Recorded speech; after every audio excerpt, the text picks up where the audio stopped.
اپنے چینل پر آپ کو ویلکم کہتے ہیں۔ روزانہ نئی کہانی سننے کے لیے اس چینل کو سبسکرائب کر لیجئے۔ شکریہ۔ میں ملک دلاور کی اکلوتی بیٹی تھی۔ ماں میرے بچپن میں ہی وفات پا چکی تھی، تبھی میرے پاس ان کی کوئی یاد نہ تھی۔ بس بابا نے ہی جو کچھ بتایا کہ میں اپنی ماں کی ہو بہو کاپی ہوں، اور میری طبیعت اور مزاج بابا اور ماں دونوں پر پڑا ہے۔ میری ماں بہت حوصلے والی تھی تو میں بھی بہت ہمت اور حوصلے والی تھی۔ بابا تو چھوٹی چھوٹی سی بات پر گھبرا جاتے تھے۔ خیر، حویلی میں کام کے لیے ملازم تو بہت تھے، اکثر تو غریب اور بے گھر لوگ بھی تھے جن کا کوئی ٹھکانہ اور نہ ہی کوئی اپنا تھا۔ خیر، میں نازو پلی بیٹی تھی۔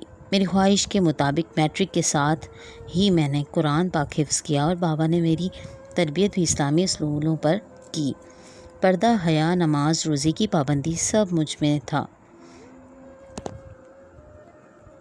میں زیادہ تر اپنے کمرے میں ہی رہتی تھی۔ ایک رات میں حسب معمول عشاء کی نماز پڑھ کر جائے نماز سے اٹھ کر بستر پر لیٹی ہی رہی تھی کہ جب اچانک باہر سے تیزی سے ایک شخص کمرے کے اندر داخل ہوا۔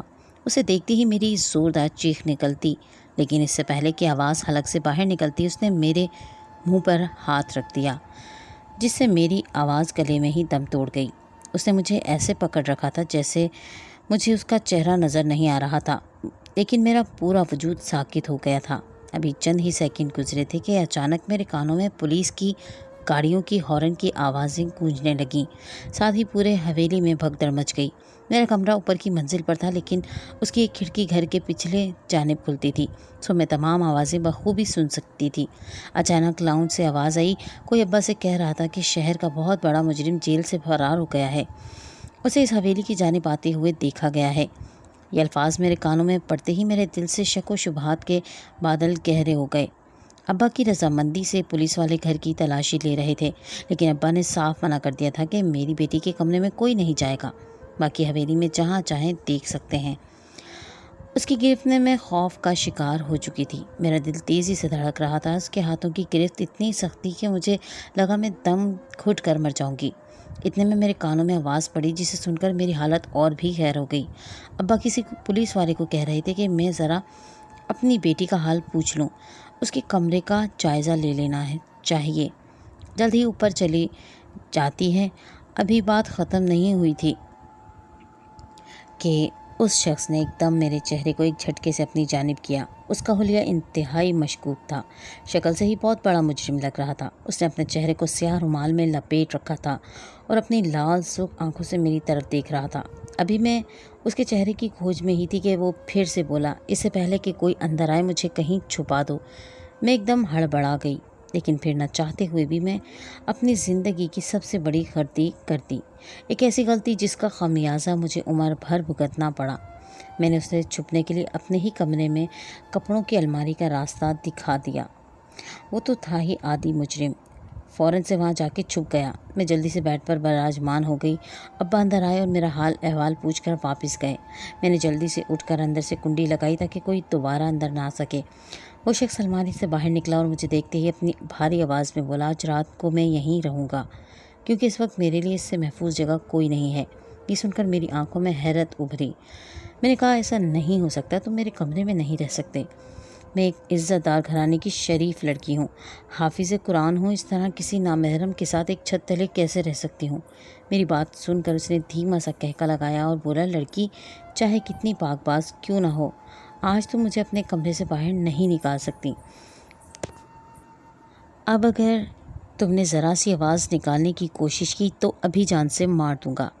اس کی یہ بات سن کر میں خوفزدہ ہو گئی۔ میں جانتی تھی ایسے مجرموں کے لیے ایسا کام کرنا کوئی مشکل نہیں ہوتا۔ وہ شخص خاموشی سے میرے بستر پر جا کر بیٹھ گیا اور میں ڈر کے مارے کمرے کے ایک کونے میں بیٹھی تھی۔ رات گہری ہوتی جا رہی تھی، میرے آنسو تھے کہ رکنے کا نام نہیں لے رہے تھے۔ حویلی میں سناٹا چھا چکا تھا، شاید ہر کوئی سو گیا تھا۔ تبھی وہ شخص میرے پاس آیا اور میرے سامنے گھٹنوں کے بل بیٹھ گیا۔ اس نے ابھی تک اپنے چہرے سے نقاب نہیں ہٹایا تھا، اپنی لال آنکھیں مجھ پر جما دیں۔ اس کی آنکھوں کے نیچے ایک زخم کا نشان تھا۔ اس کی مجھ پر جمی نگاہیں میرا کلیجہ چیر رہی تھی۔ میں وہاں سے اٹھ کر بھاگنے لگی، لیکن اس نے میری اس کوشش کو ناکام بنا دیا۔ اس کی گرفت میں ہاتھ کے ساتھ گویا میرا دل بھی مٹھی میں آ گیا تھا۔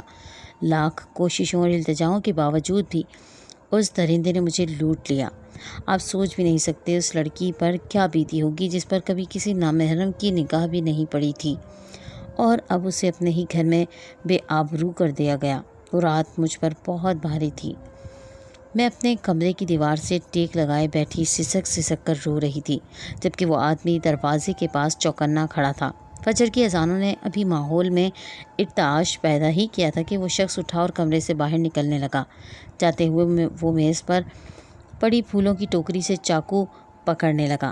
اس کے اتنا پاس آتے ہی میں ایک دم اٹھ کھڑی ہوئی۔ اچانک چاقو اس کے ہاتھوں سے چھوٹا اور سیدھا میرے پیر کی انگلی کاٹتا ہوا زمین پر جا گرا۔ مجھے درد کا احساس تک نہیں ہوا۔ میری روح پوری طرح چھلنی ہو چکی تھی۔ یہ معمولی زخم مجھے کیا کہہ سکتا تھا؟ میرا سارا پاؤں خون سے لت پت ہو چکا تھا۔ اس شخص نے زمین پر بیٹھ کر اپنا نقاب کھولا اور میرے پاؤں پر پٹی باندھنے لگا۔ میں نے کہا مجھے مر جانے دو، ویسے بھی میں اپنی نظروں سے گر گئی ہوں، لیکن وہ وہاں سے تیزی سے اپنا منہ موڑ کر باہر نکل گیا۔ میں اس کا چہرہ دیکھ نہیں سکی۔ گھنٹوں اپنی بربادی کا ماتم کرتی رہی۔ مجھ میں اتنی ہمت نہیں بچی تھی کہ اپنے باپ کا سامنا کر سکوں۔ وہ جوڑوں کے مریض تھے، مجھے کسی قسم کی پریشانی میں دیکھ نہیں سکتے تھے، مگر رات کو جلدی میں اوپر آئے تھے تو یقیناً اب درد سے بے حال ہوں گے۔ یوں میں خود کو بمشکل نارمل ظاہر کرتی دوپہر تک نیچے اتری۔ میرے پاؤں کا زخم دیکھ کر بابا بھی گھبرا گئے۔ میں نے انہیں تسلی دے دی کہ ایسا ہوتا رہتا ہے، بس اندھیرے میں پتہ نہیں چلا اور خود کو زخمی کر لیا، لیکن میرے دل کو تسلی ملنے کا کوئی راستہ نہیں بچا تھا۔ کئی دن یوں ہی خاموشی سے گزر گئے۔ اچانک ایک روز مجھ پر کڑکدار بجلی کی طرح ایک انکشاف ہوا کہ میں ماں بننے والی ہوں۔ میرے ہاتھ پاؤں سے جان نکل گئی۔ مجھے خود سے گھن آنے لگی، لیکن فی الوقت مجھے سوچنا تھا کہ آگے کی صورتحال سے کیسے نپٹا جائے۔ میرے پاس یہی حل تھا، یا تو اپنی جان لے لوں یا اپنے باپ سے کہیں دور چلی جاؤں۔ اگلے روز موقع پاتے ہی میں نے ابا سے کہا، ابا مجھے لاہور میں بہت بڑی عالمہ کا علم ہوا ہے، میں قرآن پاک کی تدریس کے لیے 1 سال پڑھنے جانا چاہتی ہوں۔ میری بات سن کر بابا جان کافی خفا ہوئے، لیکن میری ضد اور اصرار کرنے پر انہوں نے ہاں کر دی۔ میرے جانے کی فکر میں وہ کافی اداس رہنے لگے۔ یہ تو سچ تھا کہ میں وہاں عالمہ کے پاس ہی گئی تھی۔ وہ عالمہ میری استاد تھیں جنہوں نے مجھے قرآن حفظ کروایا تھا۔ وہاں جاتے ہی میں نے سارا معاملہ انہیں بتا دیا۔ میری باتوں پر وہ بھی پریشان ہو گئی۔ پھر انہوں نے مجھے سمجھایا کہ میں اس معاملے کو اللہ پر چھوڑ دوں، وہ بہتر جانتا ہے، اور اپنی ایک خاص خادمہ کو میرے خیال کے لیے رکھ دیا۔ میں بالکل خاموش ہو گئی تھی، اپنا زیادہ تر وقت اللہ سے اپنے گناہوں کی معافی مانگنے میں گزارتی، وہ گناہ بھی جو میں نے کبھی کیے بھی نہیں تھے۔ اللہ اللہ کر کے تو 9 مہینے اپنے اختتام کو پہنچے۔ اللہ نے مجھے گڑیا جیسی ایک ننھی بیٹی سے نوازا۔ بے شک وہ ایک ایسے شخص کی اولاد تھی جسے میں نے دیکھا تک نہیں تھا، لیکن پیدا تو وہ میری ہی کوکھ سے ہوئی تھی۔ میں نے اسے اپنی باہوں میں لیتے ہی سینے سے لگا دیا۔ میری آنکھوں سے آنسو گر رہے تھے۔ سب سے بڑا معمہ اب یہ تھا کہ اسے اپنے پاس کیسے رکھوں۔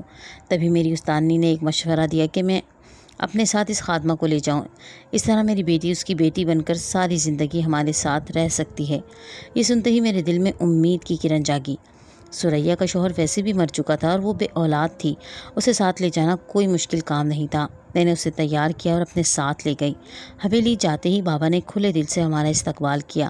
یہ پہلی دفعہ تھا جب میں بابا سے 1 سال تک دور رہی۔ ہم دونوں باپ بیٹی نے ایک دوسرے کو ڈھیروں شکووں کے ساتھ گلے لگایا۔ کچھ لمحوں بعد بابا کی توجہ مجھ سے ہٹی تو انہوں نے دور سے سریا کے متعلق پوچھا، یہ کون ہے؟ تب میں نے انہیں بتایا کہ یہ میری خاص خادمہ ہے، وہاں پر اسی نے میرا خیال رکھا ہے، اس کا شوہر پچھلے دنوں انتقال کر گیا تھا، اس کی ایک بچی بھی ہے، سو اسے میں اپنے ساتھ لے آئی ہوں۔ بابا کے چہرے پر مسکراہٹ آئی، انہوں نے اس کے سر پر ہاتھ رکھا اور اسے دعا دی، ساتھ مجھے بھی اس عمل کے لیے خوب سراہا۔ میں جانتی تھی بابا کسی بھی مجبور کی مدد کرنے سے مجھے نہیں روکیں گے۔ اب وہ عورت میری بیٹی انایا اور میں خوشی سے ایک چھت تلے رہ رہے تھے۔ مجھے اس گھر میں آئے ہوئے چند ماہ ہی گزرے تھے کہ ابا نے میری شادی کے لیے رشتے دیکھنا شروع کر دیے۔ آخر مجھے خبر دی کہ میرا اس علاقے میں ایک بہت معزز خاندان میں رشتہ طے کر دیا گیا ہے۔ اس دن بابا خوشی سے نہال ہوئے جا رہے تھے۔ میرے اندر ایک عجیب سی ہلچل مچی تھی۔ بابا نے بڑی دھوم دھام سے میری شادی کی تقریبات مکمل کی اور پھر میں اپنی بیٹی سے دور ایک الگ گھر میں جا بسی۔ میرا شوہر پہلی رات بے حد نڈھال سا تھا کیونکہ اس کو کافی تیز بخار تھا، اس کے باعث کمزوری ہو رہی تھی۔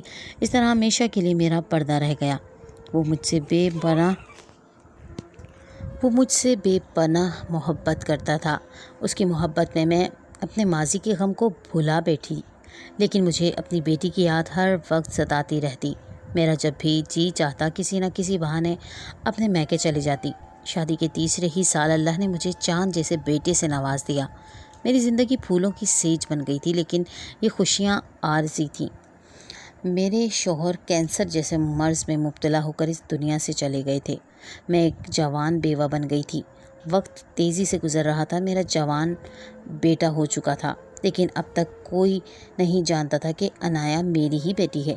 میں اکثر اپنے بیٹے ایان کے ساتھ اپنے میکے جایا کرتی تھی، کیونکہ بابا انتہائی ضعیف ہو چکے تھے۔ میں نے ایک چیز جو بڑے غور سے دیکھی تھی کہ میرا بیٹا عنایا میں دلچسپی لے رہا تھا، جو بالکل بھی مناسب بات نہیں تھی، اور اس کے لیے مجھے جلد از جلد کچھ کرنا تھا۔ اس سے پہلے کہ وقت اور حالات میرے ہاتھ سے ہی نکل جائیں، میں نے دماغ لڑانا شروع کر دیا۔ اس مسئلے کا حل مجھے ہی نکالنا تھا۔ میں نے ثریا کو کچھ پیسے دے دیے اور اس سے کہا کہ کچھ دنوں کے لیے وہ عنایا کو لے کر دوبارہ لاہور شہر چلی جائے، ورنہ بہت بڑا گناہ ہو جائے گا۔ وہ میری بات سمجھ گئی اور اگلے ہی دن وہاں سے چلے گئی، لیکن ایان کو اس بارے میں جب علم ہوا، اس نے پورا گھر سر پہ اٹھا لیا۔ اسے پورا یقین تھا کہ یہ سب کچھ میں نے کیا ہے۔ تیش کے عالم میں اس نے باہر کے ملک میں بسنے کا فیصلہ کیا اور پڑھائی کی غرض سے اگلے ہی مہینے انگلینڈ چلا گیا۔ اب میں اس گھر میں بالکل تنہا ہو کر رہ گئی تھی۔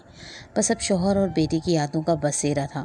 میرا اس گھر میں دم گھٹنے لگا تھا، سو میں ابا کے گھر چلی گئی۔ بیٹے اور بیٹی کی جدائی نے میری زندگی کا سکون بھی چھین لیا تھا۔ میں انتہائی بے بس ہو گئی تھی۔ کرتی بھی تو کیا، چند دن ہی گزرے تھے، ابا کی حالت بھی خراب رہنے لگی۔ دیکھتے ہی دیکھتے وہ بھی اللہ کو پیارے ہو گئے۔ اب میں اس بھرے سماج میں تنہا رہ گئی تھی، سو میں نے فیصلہ کیا کہ عنایا اور ثریا کو اپنے ہی پاس بلا لوں۔ سو میں نے انہیں واپس بلا لیا، ساتھ ہی عنایا کے لیے اچھے رشتے کی تلاش شروع کر دی۔ وہ انتہائی سادہ اور خوبصورت لڑکی تھی، اتنی ہی نیک تھی جتنی میں اپنی جوانی کے دور میں ہوا کرتی تھی۔ اس کے لیے بہتر رشتہ تلاش کرنا بھی ایک بہت بڑا مسئلہ تھا۔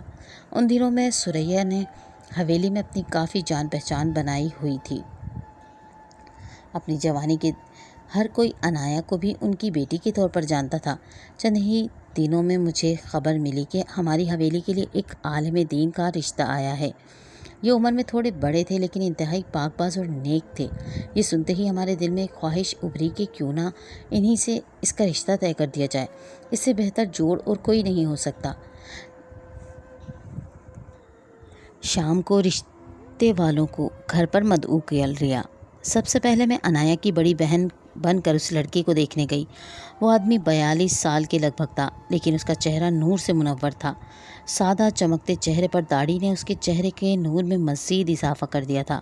وہ شخص نظریں جھکائے ہمارے سامنے بیٹھا ہوا تھا۔ اس نے ایک لمحہ بھی میری جانب نہیں دیکھا۔ میں نے سنا تھا کہ اس شخص کے خاندان میں کوئی نہیں ہے، سو وہ اپنے محلے کے چند بزرگوں کو لے کر آیا تھا۔ اچانک اس کی نظریں کچھ سیکنڈ کے لیے اٹھیں جب میں اس سے کچھ پوچھ رہی تھی، پھر اس نے نظریں جھکا لیں۔ شاید وہ میز پر پڑی اسلامی کتب کو دیکھ رہا تھا۔ مجھے یہ لڑکا عنایا کے لیے بہت پسند آیا تھا۔ ہم سب بہت خوش تھے۔ عنایا کی شادی ایک نیک اور اچھے انسان سے ہو رہی تھی۔ اگلے دن ظہر کی نماز پڑھ کر میں فارغ ہوئی تو مجھے ایک عورت کی کال موصول ہوئی جس نے یہ رشتہ کروانا تھا۔ سلام دعا کے بعد وہ بولی، باجی ارمغان صاحب نے آپ کے ساتھ اپنے رشتے کی پیشکش کی ہے۔ یہ سن کر میرے اوسان خطا ہو گئے۔ ایسا کیسے ہو سکتا ہے؟ میں اس سے شادی کیسے کر سکتی ہوں؟ مگر وہ کہہ رہی تھی کہ ان کا کہنا ہے کہ وہ شروع سے ہی میرے رشتے کے لیے حویلی آئے تھے۔ میں نے انکار کر دیا، لیکن جیسے ہی یہ خبر ثریا کو ملی تو وہ میرے پاس آئی اور مجھے سمجھانے لگی کہ آپ کے لیے یہ رشتہ زیادہ مناسب ہے، کیونکہ ارمغان آپ کا ہم عمر ہے اور دیندار بھی ہے۔ اس سے آپ کے بڑھاپے کو سہارا بھی مل جائے گا۔ ان کی باتیں بھی غلط نہیں تھی، لیکن میں نے اس شخص کو اپنی بیٹی کے لیے پسند کیا تھا۔ میں اس سے خود کیسے شادی کر لیتی؟ بہرحال سبھی کے بے حد اصرار پر میں بھی مجبور ہو گئی۔ اس شخص سے شادی کے لیے ہاں کر دی۔ بڑی سادگی سے ہمارا نکاح پڑھوا دیا گیا۔ شادی کی پہلی رات میں دلہن بنی ان کا انتظار کر رہی تھی۔ وہ کمرے میں داخل ہوئے اور خاموشی سے میرے پاس آ بیٹھے۔ لیکن جب وہ بولے تو مجھے یوں لگا جیسے غموں کا طوفان چھڑ گیا ہو۔ کہنے لگے، آپ جانتی ہیں میں نے آپ سے نکاح کیوں کیا ہے؟ آپ شاید مجھے نہیں جانتی، لیکن میں آپ کو اچھے سے جانتا ہوں۔ میری زندگی اگر آج اس موڑ پر پہنچی ہے تو وہ صرف اور صرف آپ کی بدولت پہنچی ہے۔ اس روز میں رشتہ بھی آپ ہی کا لینے آیا تھا۔ اچانک میری نظر آپ کے پیر کی کٹی انگلی پر پڑی، جو ایک ڈاکو کے ہاتھ سے چاقو پھسلنے کی وجہ سے کٹی تھی۔ یہ سن کر میری آنکھوں میں حیرت کے ساتھ کئی تلخ یادیں بھی ابھرتی، لیکن میں نہیں سمجھ پائی تھی کہ وہ کون ہیں۔ تب اس نے بتایا کہ وہ ڈاکو جو اس رات آپ کے عزت داغدار کر کے گیا تھا، مگر اپنے کیے پر بالکل شرمندہ تھا۔ جب کافی دن بعد اپنے گھر لوٹا تو اسے معلوم ہوا کہ ایک رات اس کی بہن بھی اپنی عزت لٹوا چکی تھی۔ اس کی طرح کسی جرم میں ملوث اسی طرح ڈاکہ ڈالنے کسی گھر کی تلاش میں نکلے اور رات کو اس کے گھر آ کر گروہ کی شکل میں اس کی اکلوتی بہن کی عزت کو تار تار کر دیا۔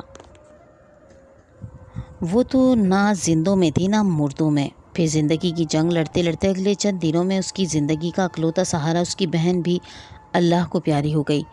اس روز وہ جان گیا کہ یہ سب گناہ کا نتیجہ ہے جو اس نے ایک معصوم لڑکی کے ساتھ کیا تھا۔ اس دن کے بعد سے اسے سکون نہیں ملا تھا، در در پھرتا رہا، پھر اللہ کا سہارا لیا۔ یہ کہتے ہی اس کی آنکھوں سے آنسوؤں کی جھڑیاں بہنے لگیں۔ پھر اگلے ہی لمحے وہ بولے، وہ ڈاکو میں ہی تھا۔ یہ سنتے ہی میرے ہوش اڑ گئے۔ ان کے آنسو صاف کرنے کے لیے میرے بڑھتے ہوئے ہاتھ اچانک رک گئے۔ غور سے دیکھا تو ان کی آنکھوں کے نیچے وہی نشان تھا جو اس بھیانک رات میں نے دیکھا تھا۔ تبھی انہوں نے میرے آگے ہاتھ جوڑ دیے اور بولے، خدا کے لیے مجھے معاف کر دینا۔ میں نے اپنی زندگی میں بہت بھیانک وقت دیکھا ہے۔ میں بھول گیا تھا کہ میں بھی ایک بہن کا بھائی ہوں۔ اگر میں دوسروں کی عزتیں برباد کروں گا تو میری عزت کیسے محفوظ رہ پائے گی؟ یہ کہہ کر وہ پھوٹ پھوٹ کر رونے لگے۔